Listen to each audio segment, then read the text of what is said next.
5. I do it, yo.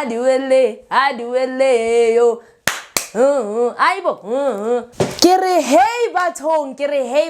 If we're not talking about the best franchise of Real Housewives that South Africa has to date, and whoever wants to fight me, come fight me. I'm definitely dropping my address. I'm not dropping my address. Hi everyone, and welcome back to another video by your ultimate fave. Now, if you are new here today, please make sure to click that subscribe button, and for all my returning subscribers, welcome to another video by your ultimate fave, who is back with such a highly requested Real Housewives recap of the century. Okay, now I've gotten DMs, emails. I am like, you guys are 2 seconds away from going to the police station, Long Wala affidavit, requesting for me to do this thing. You understand?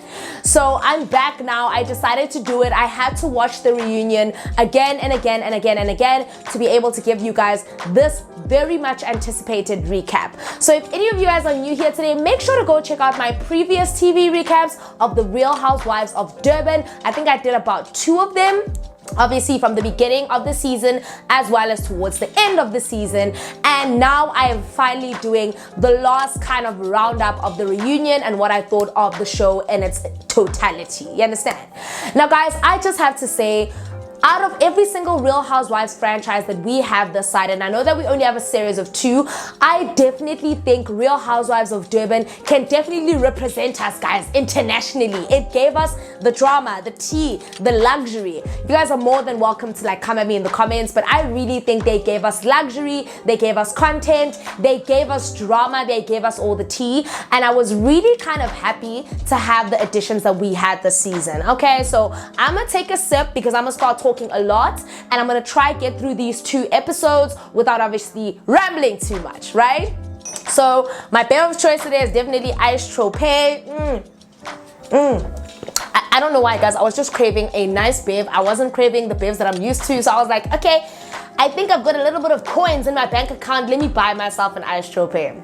Guys, let's talk about the explosive reunion that we received. Now, when I say explosive, I'm talking about the topics that were delved into. I am not talking about the interviewer, Donovan Goliath. Like, Donovan, I'm sorry, child, but what was you doing, honey? Like, what were you doing, okay? Guys, Showmax, if you guys need someone who's going to interview the ladies, someone who's going to be the MC, someone who's going to be the mediator, call me. I'll gladly do it for free, because as much as I love Donovan Goliath, I felt like he didn't get into the crux of what we wanted to hear. He didn't ask the questions that we wanted to hear, and I'm not sure if it's because maybe he didn't watch the whole entire show, but judging from what he was asking, it really felt like he didn't watch the actual show. I could be wrong, but I genuinely feel like they could have gotten Fat Joe back, or if anything, Musha and Nikki was also a great addition, because I think Musha did the Real Housewives of Johannesburg.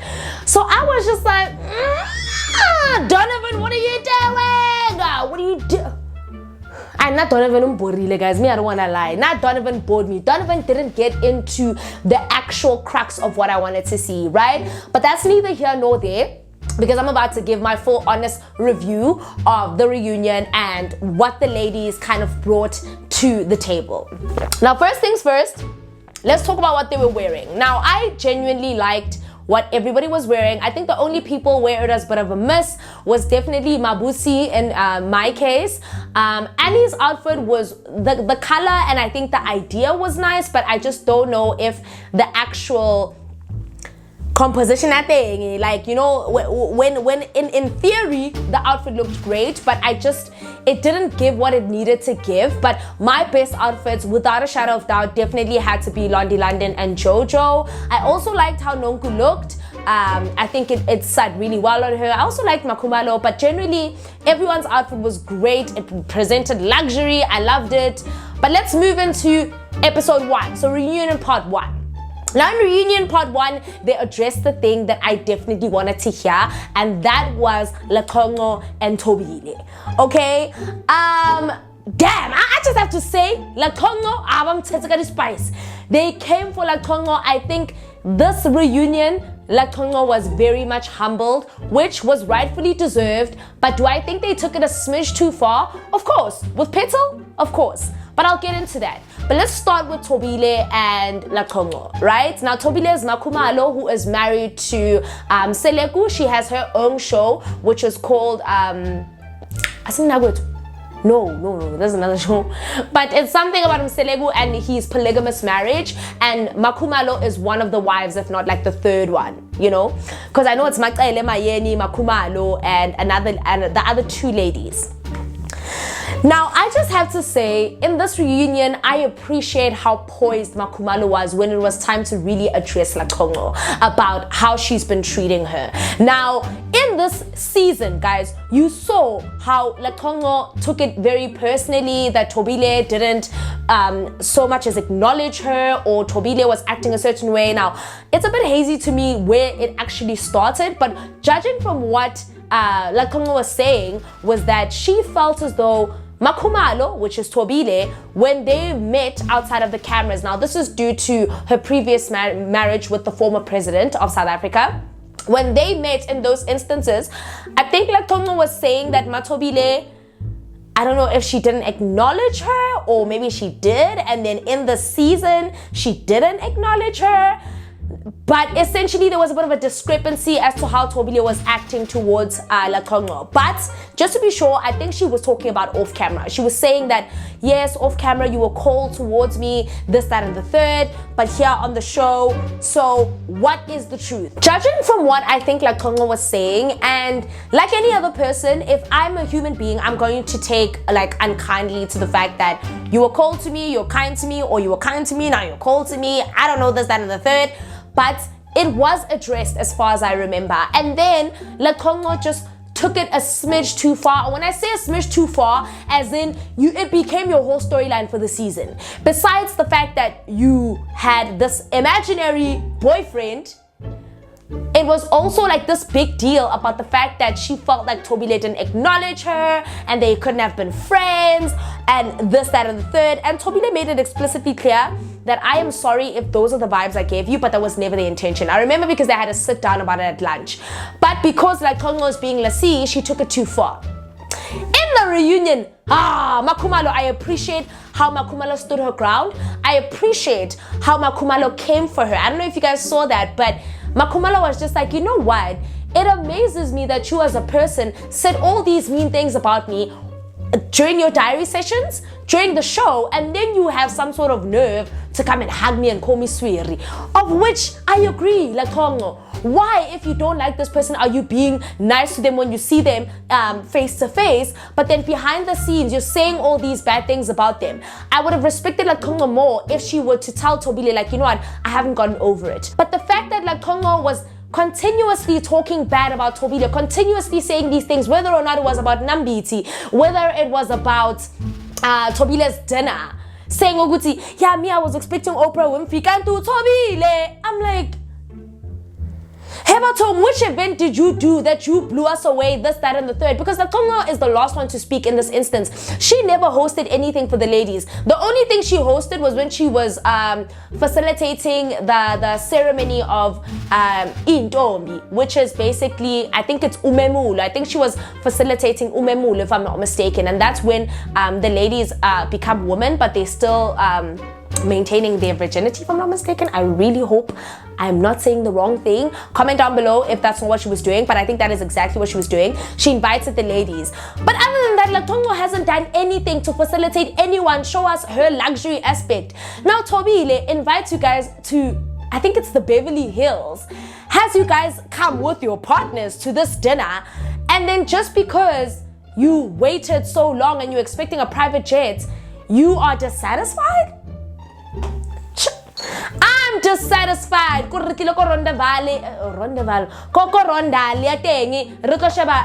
I'm dissatisfied. I'm not satisfied. You know what I mean? I just felt like LaConco found someone to bully this season, and it definitely was Makhumalo. And I respect Makhumalo for coming at LaConco and saying, Yezin, basically, of which I wasn't expecting that heat from Makhumalo. I wasn't expecting that heat. She was like, she's even pointing at me like this, and she was like, no, you know, I respect Umusa. And then Makhumalo was like, but if you respect Umusa, you would respect his partners as well. And I was like, You know what? I loved Makhumalo and being able to stand up for herself. That much I appreciate, because it takes a lot to stand up for yourself in a group of new women that you don't know. You don't know which way it's gonna go, right? So there was that, and then I think there was also the part about where she started confronting LaConco and Mabusi about the things that they said about Surisha.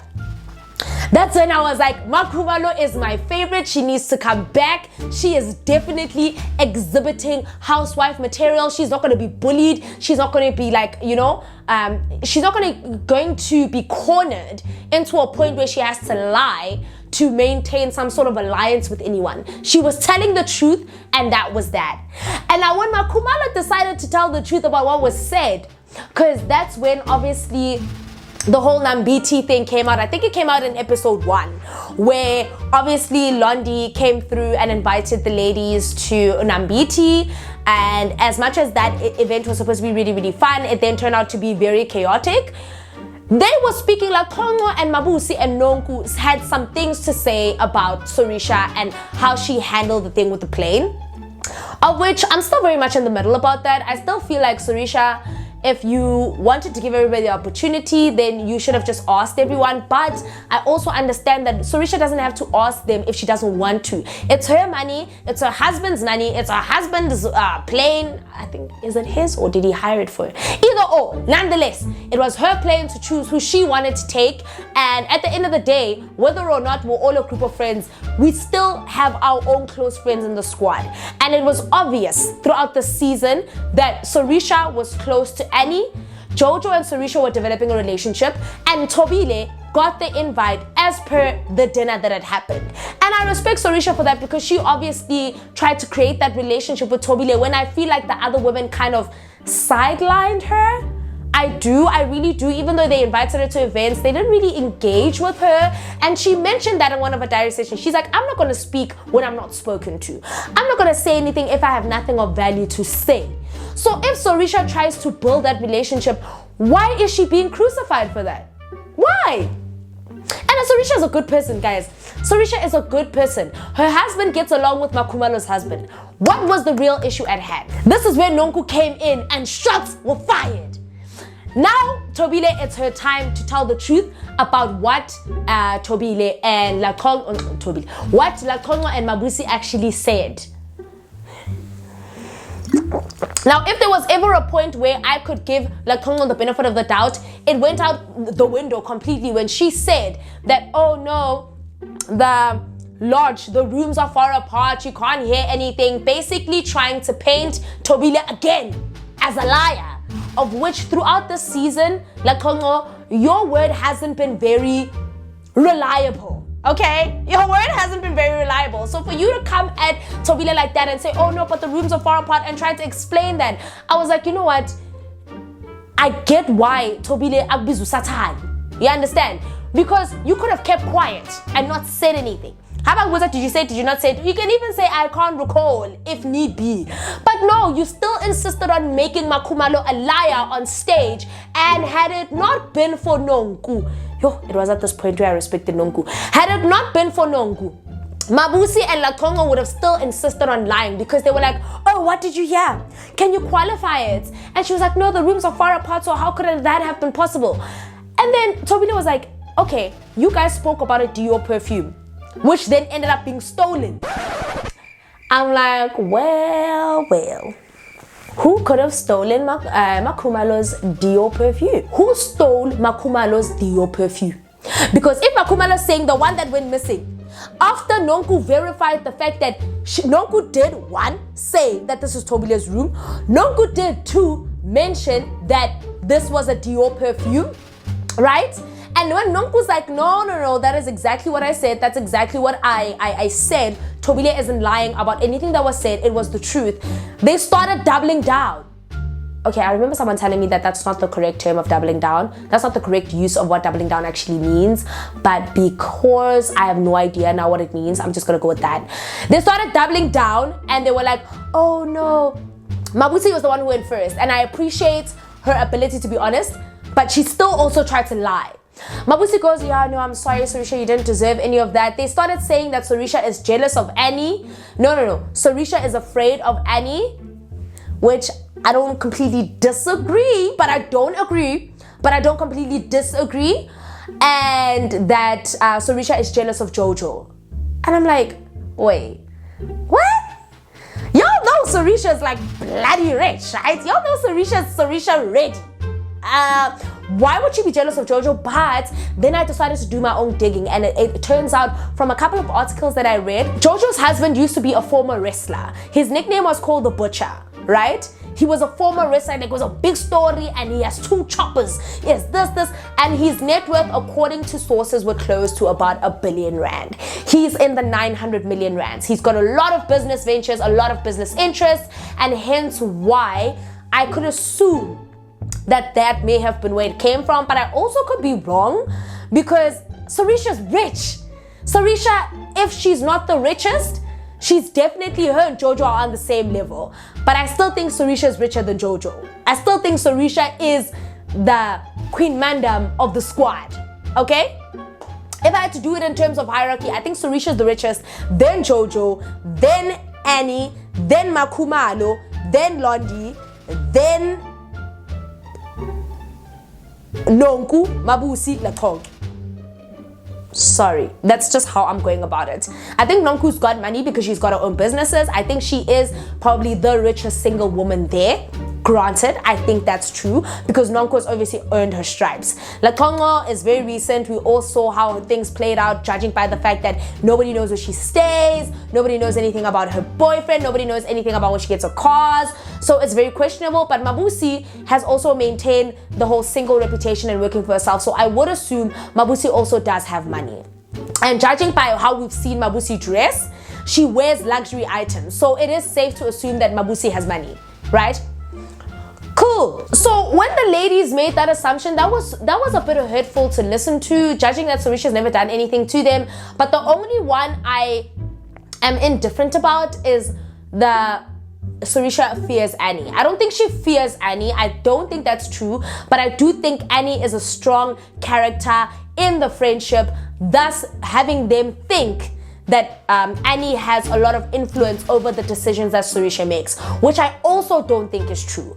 I think that Surisha is just a very calm, quiet, to herself character, and she has this loud, well, let me not say this loud. When I'm saying loud, I'm saying like myself. She has this very strong friend who's a strong personality who sticks up for Surisha, as seen in the reunion, and then they use that because they were pissed off about the fact that they didn't get to fly on the jet. And I think that's what it boiled down to. I don't think it boiled down to anything else. And I think I'm right because Nunku felt the need to address the jet situation at dinner, right? All right, cool, guys. So there was that, and there was the whole thing with Makumalo and LaConco, of which this is where I started to feel like LaConco is exhibiting bully behavior. But hey, it is what it is, because I do feel like some of the women exhibited bully behavior towards LaConco as well. Then there was the whole thing of, in episode 1, that was addressed.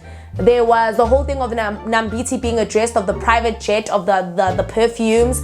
There was the whole thing of, I think they also addressed Nonku's mom's situation, but I think that was in episode 2. But in episode 1, a lot of what happened at Nambiti was addressed. It was also about, we touched on a little bit about who Petal is, and LaConco just kept kind of going around in circles, saying that Petal is a friend. Because they were touching on how LaConco has a tendency of telling mistruths. And I'm saying mistruths because no one can confirm or deny who this person is to LaConco. The only person who knows is Jojo, and Jojo has still chosen the whole quiet route in this instance. Now, what did I think of Jojo and Londi this season? I really liked Jojo. I was advocating for her. I appreciate how she tends to stick up for what's right. 1, stick up for herself. 2, in a group of very strong women. But I started disliking Jojo when I started feeling like she felt strong when she was in a group of people. Whereas when she was alone, it was different, because yes, I understand the kind of discrepancy she had with Nunku, where she was like, shut up, you're talking a lot, fuck, this, that, and the third. Yes, I didn't appreciate how she approached Nunku about that. That was really inappropriate, Jojo. I'm a call you out for that. That was inappropriate. But what was even more inappropriate was what happened at Sun City when she's poured water on Mabusi. Right? and she kept saying shut up and this and this and calling Mabusi a bitch, if I'm not mistaken. There were elements of Jojo which gave me the, is it because you're doing this because you are part of the friendship group where there is a larger number of people who are stronger and you guys are basically calling out the other three, that being LaConco, Nunku and Mabusi? Because I didn't understand Jojo's frustrations. I didn't get it. I was like, why are you so upset, Jojo? Like, is this something that you really need to be telling Mabusi to shut up and do all of this? I don't know where, I know where it started. I understand Jojo's frustration about Mabusi asking her if she dated an older man, of which, yes, it was a game, but I also wouldn't have taken kindly to that personally. I would have just side-eyed you from then on. But because Mabusi apologized, and because you guys are on a show together, and Jojo has a tendency of saying the wrong things and then apologizing. So if other people can forgive you, Jojo, why did you have such a huge issue with what Mabusi said if you chose to forgive her at lunch? Why raise it up again? You know what I mean? I just didn't understand why she felt the need to prolong that thing. When Mabusi and her sat down, Mabusi came clean and said, I asked that question. And she came clean and then said, yes, I asked the question about whether your stuff is legit, which is what we experienced in the reunion. But if you guys have called it, like, sat at a table, addressed it, said where it all came from, why was there a need at Sun City for Joe to raise up that other element again? This is where my Jojo points kind of went down. I was like, Jojo, I totally get your frustration, especially when it has to do with your husband. Asking about whether your clothes are real or not, yes, that is something someone could take offense to if they do work hard for it or this and the third, but it's nothing compared to asking like why you're dating an older man or if you're dating a man for the money or this and the third. Yes, they are completely different instances, but because you guys are completely different people, you're going to feel different ways about it. Now, if you are allowed to apologize to Mabusi for that, then Mabusi is also allowed to apologize, and if she accepts your apology, you're allowed to accept hers as well. You should accept hers as well. Pouring water at her at Sun City, completely uncalled for, completely distasteful, so not what I expected from Jojo. But also, did I really put it past her? I don't know. Because then I started looking at it different. Like, I started looking at Jojo different after that water situation, because I was like, you poured water on her and then you ran.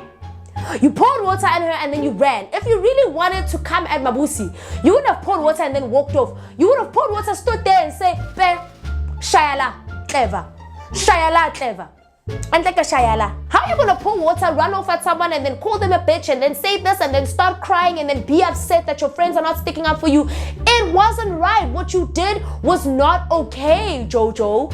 So of course no one's going to stick up for you in that instance. No one's going to sit there and say, oh man, but we understand, right? Because she said that you're dating an older guy. Haibo! So I was kind of irritated, and I was also irritated at how Jojo didn't want Mabusi to explain, didn't want Mabusi to explain her side of why she felt the way that she felt. If you're at a reunion and you're all given a platform to speak, then let her speak and say her piece. You know what I mean? Let her say her piece, let her apologize, you know, and just take it as it is, because what you did was disrespectful. And as a black woman, I'm gonna say this, Jojo, I love you, but if you had poured water on me that day, you would have not gotten away. Never. 0.4 seconds. By the time it was going to be a wreck. It was going to be a wrap, because what you're not going to do is disrespect me in public, but what you're also not going to do is disrespect me on national TV. You got me fucked up. Never, guys. No, screen TV signal lost. Yes, never never. Ha. Sign. Not on telekametso mangwen. Our side. Also ntela hampi. And then it's not a problem. So I could see then and there that Jojo, she did what she did thinking that she was going to get the support of the group, and everyone was just like, no. I even commend Annie for saying because Jojo was like, but you know why I expected I expected Jojo to be upset that Annie didn't stick up for her, because Annie threw Jojo under the bus. I get thank you. So Mabusi during this season still loved her. I'm still very indifferent. Like my like thing, my like-atoire, my like-o-meter for Mabusi hasn't changed. Still love her. Don't appreciate what she said about Surisha, but I'm so indifferent. Like I'm just like, okay, they must have said that out of frustration, and that frustration I felt at the time was a little bit warranted. Now let's talk about the last two characters. I'm not gonna touch on Surisha. Surisha didn't do anything wrong. She's the glue of the squad, bro. I'm gonna touch on Annie and LaConco. Now let's touch on LaConco before I touch on Annie, because I don't know. Oh, let me touch on Londi quickly. Londi this season, she's still one of my favorites. I think this season we saw Londi, she came out of a shell. She was as real as they got, in my opinion. She called a spade a spade. Yes, some of the things that she did I didn't necessarily agree with, but at the end of the day, I didn't see any sort of two-face or a character change from Londi London. And because I didn't see that, I can't take away the fact that if she is going to be that honest person and say, which was not a nice thing to say, you know, like there were some things that Londi said that I felt, didn't expect that from you. But also in the same breath, if Londi is going to come onto a reality show, she's going to be real. She's going to give us her realness, and that's going to be that on that about that, right? And that's why my feelings towards her don't really change. They've still very much remain the same, because she's maintained the same level of realness from the beginning towards the end of the show. Yes, she might have been spicy here and there, but it is Real Housewives. If you watch any Real Housewives franchise, they are very shady towards each other. So Londi wasn't lying or being sideways, and she definitely called LaConco out on being untruthful. Is untruthful a word? Yeah, untruthful.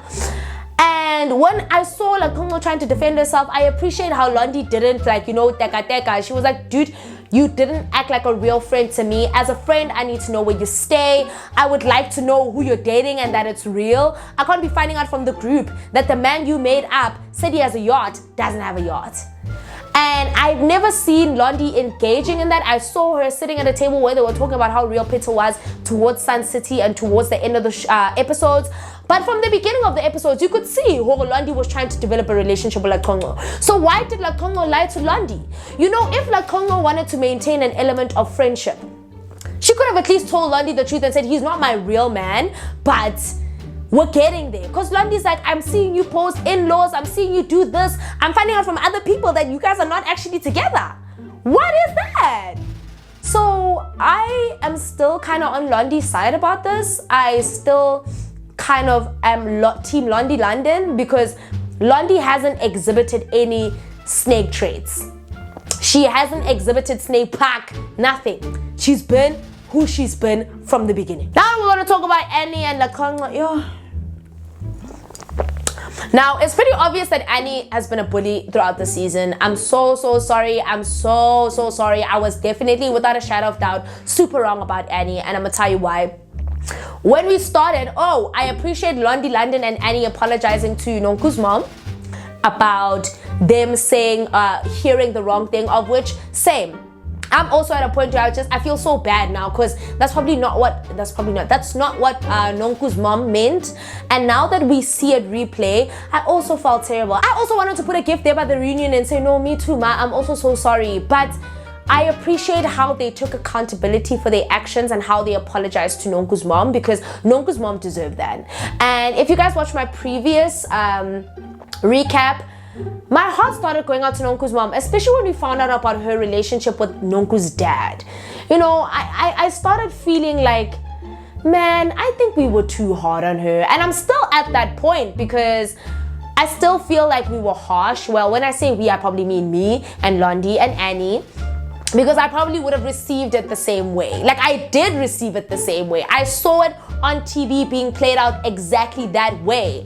So yes, I also would have been there with a gift, ready to just apologize to her. I think what they did was good. What they did was a good act, and I'm glad that Nunku's mom accepted it in the manner that she did. Nunku's mom did try shout at everybody on stage, but I guess that's just what black moms do. Black moms shout at everyone. You could be my kid, you could not be my kid. So I was just like, but I was like, okay, we were wrong, so we're gonna take it. But I was like, why are you? I'm like, ma, you're. But it's fine. Then there's Annie. You see, this is why watching through this episode and this season, I can definitely understand when the other ladies feel like Annie bullies Surisha. Because Annie does exhibit bully tendencies. Like, let me give you an example. What happened on the reunion with Surisha saying that I'm just gonna let bygones be bygones, it's behind me, I'm not gonna be bothered. She's like, yeah, but this is where I feel like you don't stick up for yourself. Why are you not calling it for what it is? Why are you not saying She also did the same thing with Jojo, where she was like, well, I decided to go confront LaConco about Petal. And Jojo's like, why would you do that? I told you not to do that. She's like, well, I wanted to know the truth, and I feel she owes the group the truth. Who made you the group manager? Like, who made you, like, I'm trying to understand, like, who died and made you the group leader where you could feel like LaConco owes everybody in the group an explanation? If you want to know, then go ask her yourself. But you can't turn around and go to Jojo and say, yeah, but I felt like she owed the whole group an explanation. No, she doesn't. No, she doesn't, Annie. You can't say that. You can say that she's lying and you wanted to get down to the bottom of it. You wanted to know what the truth was. But you can't sit here and be a spokesperson for the group. Who asked you to be the spokesperson? Who? If someone asked her, then my bad. But still, even in somebody asking her that, guys, we're grown women. If I want to lie to you and you catch me in a lie, just say I'm lying. I'ma say I'm not. Keep it moving. But you can't say, yo, I don't want you in my space, because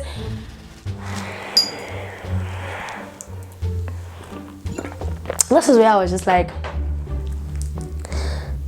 it amazes me how much you think your space matters that much to me. Like, I know you guys are in a show together. Don't get me wrong. I know that obviously you're going to have to be in each other's spaces for work purposes. But I'm gonna need you to get off that throne that whoever put you on, it must have been Takuru. And then Takuru, he is bullied. I'm sure of it, because he tweets, thank you, Annie. Let's stand up for Annie. And everyone was just like, Annie, is this you?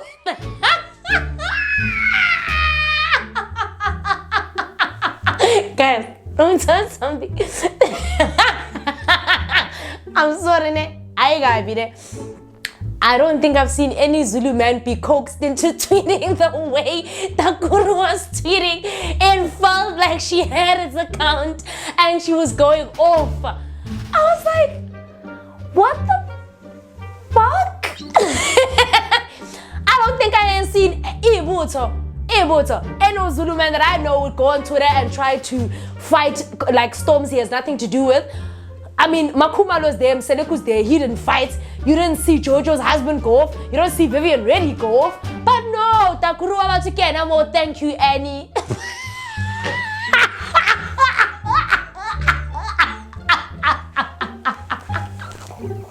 I'm sorry. Thank you, Annie. I'm like, not thank you, Annie, child. You telling me that your husband didn't say, babe, don't engage, just think about it. Babe, take a breath, just know I love you, fuck the haters. No, your husband decided to go on Twitter and fight for you. He's not even part of the Real Housewives of Durban. He's a husband, but he's fighting for you. No fucking ways. No ways. That's why I believe that there's some truth to the fact that Annie is a bit of a bully. I believe it. I believe it without a shadow of doubt, and I'm sorry, but that's the facts. I believe that Annie's a bit of a bully. Because when I saw that, the last thing I would ever do is want to embarrass my husband like that. Out of everything I'm not going to do, the one thing I'm not going to do is watch my husband tweet and hashtag thank you, Annie. Thank you, Naledi. Naledi is just a good person, but people don't know because this show is exhibiting facades. People are acting like they have money. And I'm like, Takuru, but even if the women are acting, okay, Nakai, because it's not you who's acting. Batong. Hi, bo. This is why when they started asking you, what would you do if you found out Takuru was cheating? I think Mabusi has the real tea on Takuru, hey? And I advise Annie doesn't like engage in other people's business unless she's prepared to face her own. Because when Mabusi asked her that, she was checking her. She was like, do you think Takuru is cheating? And then she was like, I'ma see this. You know, I'ma see if she gonna lie through her teeth or what.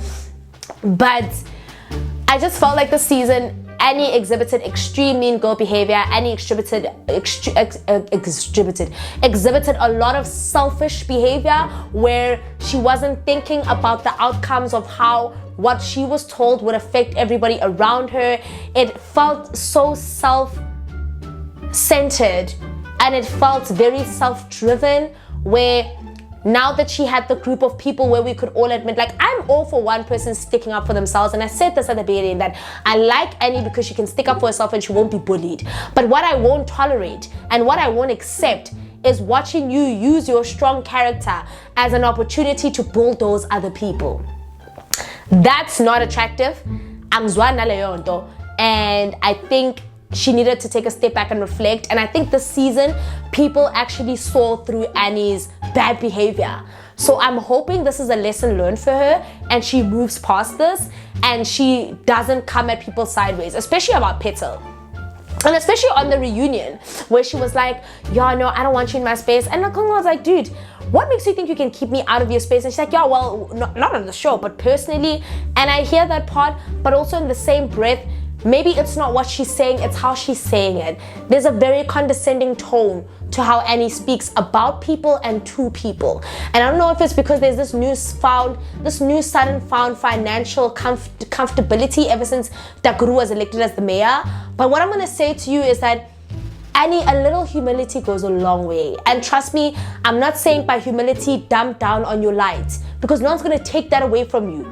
But just a little humility can go a long way. For you to say we didn't add Mabusi on the group because she was not OTS, which I'm assuming means on the scene at the point, because Mabusi only came in at some point.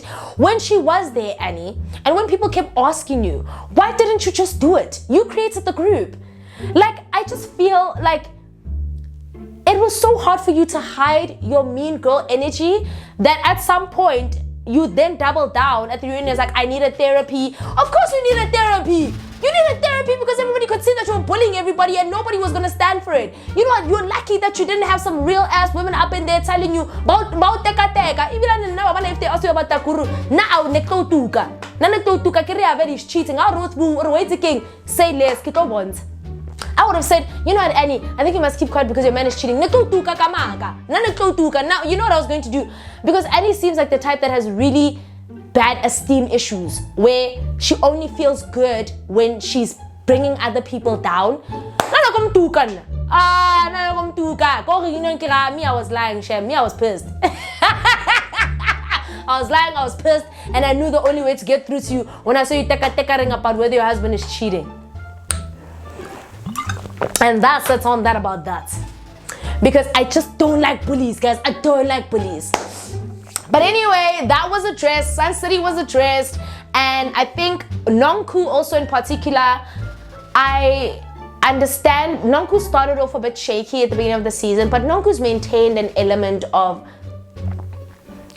humility this season. Honestly, I think Nunku's been honest about her pain, about her past, about her hardships right now, and I respect that. Yes, she didn't take kindly to the fact that the women were discussing her drinking issues behind her back, of which nobody's going to take kindly to that, especially when it's being discussed on such a public platform. But at the point where Nunku decided to be honest about what she was really battling with, I had so much respect for her.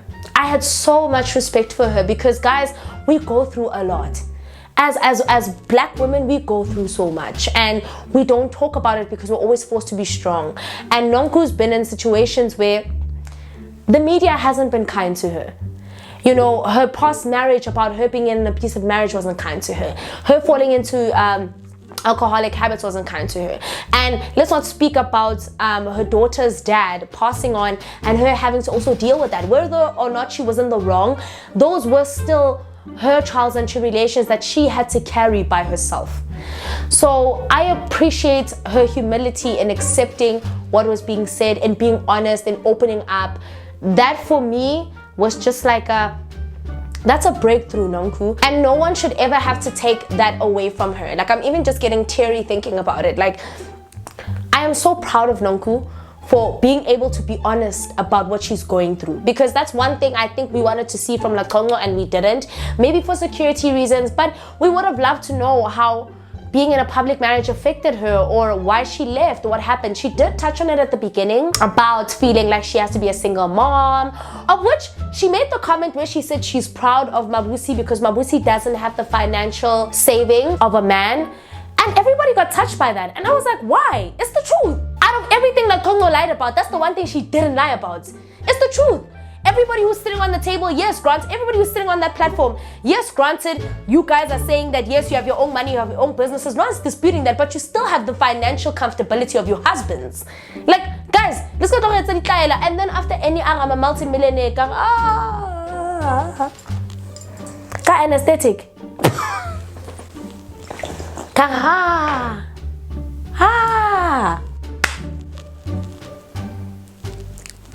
Yes, I understand you're allowed to feel some type of way. You guys are businesswomen in the making. You guys are not just obviously dependent on your husbands. But don't lie and say that you guys are self-sufficient without them. Some of you are. I can't believe that. London, I know that to a certain degree, yes, she was an influencer way before she met her husband. She was in the music industry.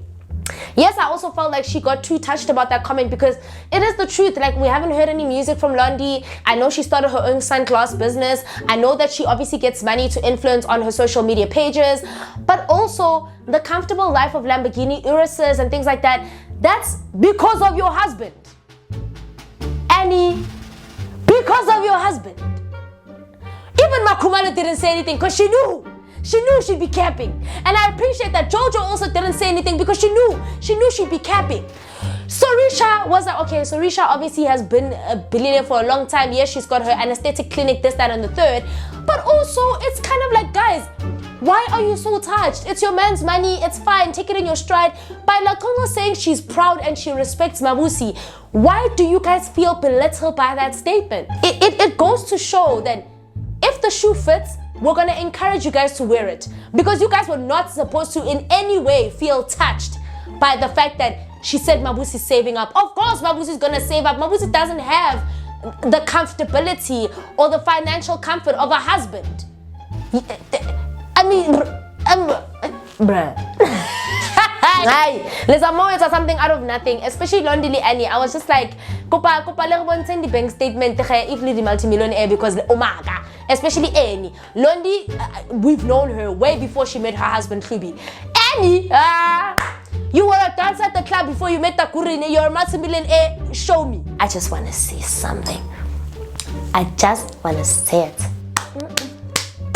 Lies. I don't appreciate the lies.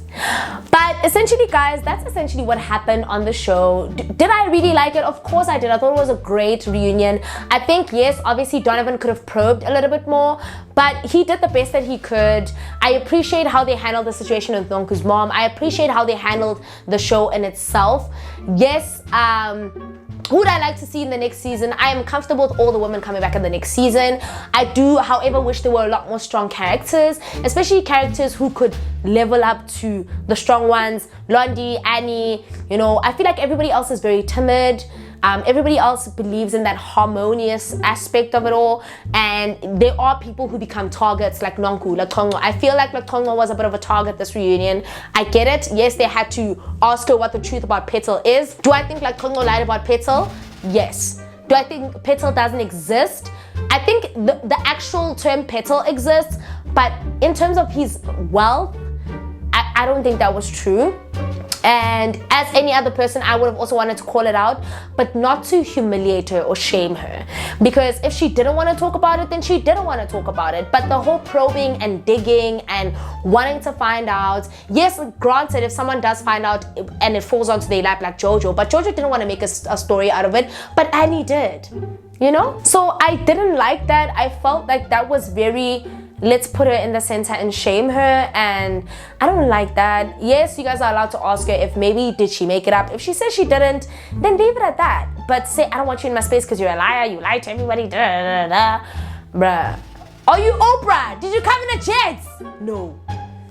If you're Oprah, of course I tell you the truth. But you're Annie. You're But anyway, guys, that is it. That is the end of this TV recap of Real Housewives of Durban. Now, comment down below on what you think should have been addressed in tonight's reunion. Do you think Donovan should have probed a little bit harder? Do you think the women really exhibited true traits of friendship? What do you expect for season 3? Do you want to see any more new characters? Do we want to see Tamiya Mpisane? Do you want to see Bex? Tobeka? Come on. Yeah? Tobeka Majosi? Yeah. Thank you. I want to see more young women. I want to see wives, guys. Like, I love Nunku, I love LaConco, that's great and all that's right. But I want to see housewives. So comment down below if you think Tamiya Mpisane should be on the show in the next season. Comment down below if you think I should be the MC of the next season. But anyway, guys, we've reached the end of this TV recap. I love you guys so much, and I will see you guys on the next season of Real Housewives of Durban.